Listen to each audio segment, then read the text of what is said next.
जल्दी ये चीज़ अंतर समाप्ति होने लगेगा। जैसे इंडस्ट्रीज वगैरह में तो अभी से ही मशीन्स वगैरह ही मैन्युफैक्चर कर रही है। बिहार के माननीय मुख्यमंत्री सम्राट चौधरी के नेतृत्व में राज्य में आई रोबोटिक्स और इनोवेशन को बढ़ावा मिल रहा के है। फील्ड में भी आगे बढ़ाते हैं बिहार को, तो हम लोग एक नालंदा यूनिवर्सिटी ऑलरेडी बन गया है कि बिहार में कितना डेवलपमेंट हो रहा है और ग्लोबल स्टेज पे पहुंचने के लिए कितना डेवलपमेंट का और जरूरी है। बिहार में पहली बार एआई समिट 2026 का आयोजन किया जा रहा है और यहाँ प्रदर्शनी लगाई गई है।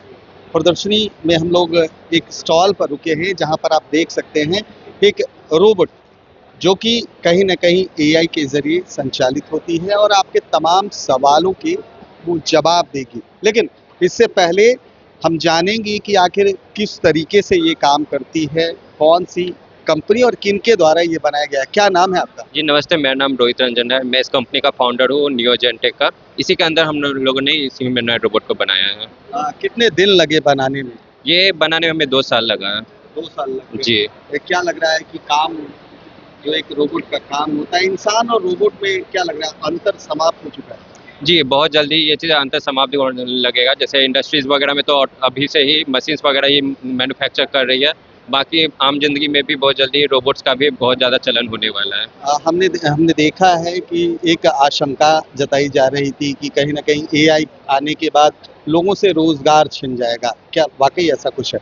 देखिए, ये दो तरफा तलवार की तरह होता है। कुछ जॉब जाएंगे तो कुछ जॉब क्रिएट होगी। जैसे बिहार के जो भी इंजीनियर्स होते हैं वो बाहर जाते हैं बेंगलोर वगैरह नोएडा में जॉब करने के लिए। अगर बिहार में एआई टेक्नोलॉजी डेवलप करेगा तो इंजीनियर्स हमारे यहीं पे रहेंगे।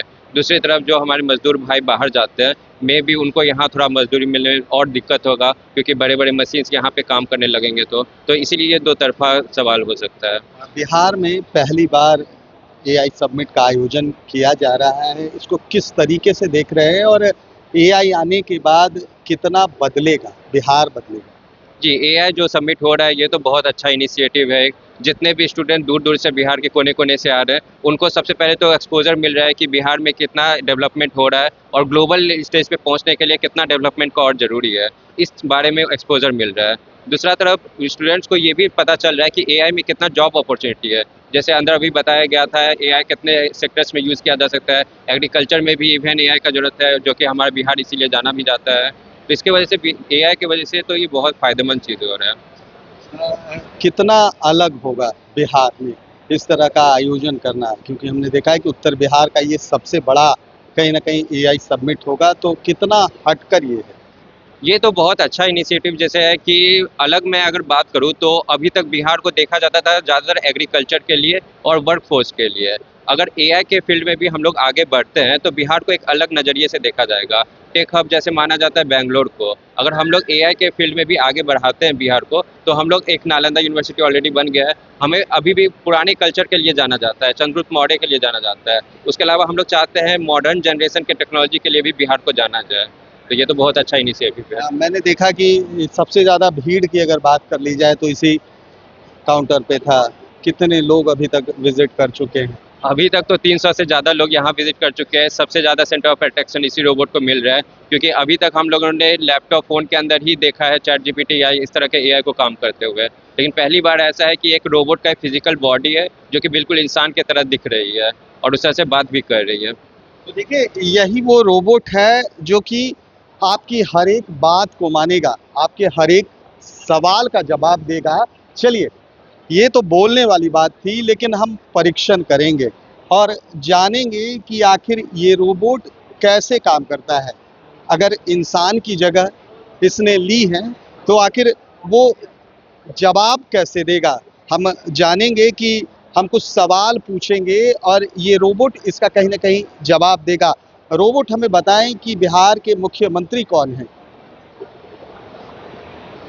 नमस्ते, मैं आसी हूँ, एक ह्यूमनॉइड रोबोट जिसे नियोजेंटेक द्वारा विकसित किया गया है। बिहार के माननीय मुख्यमंत्री सम्राट चौधरी के नेतृत्व में राज्य में आई रोबोटिक्स और इनोवेशन को बढ़ावा मिल रहा है।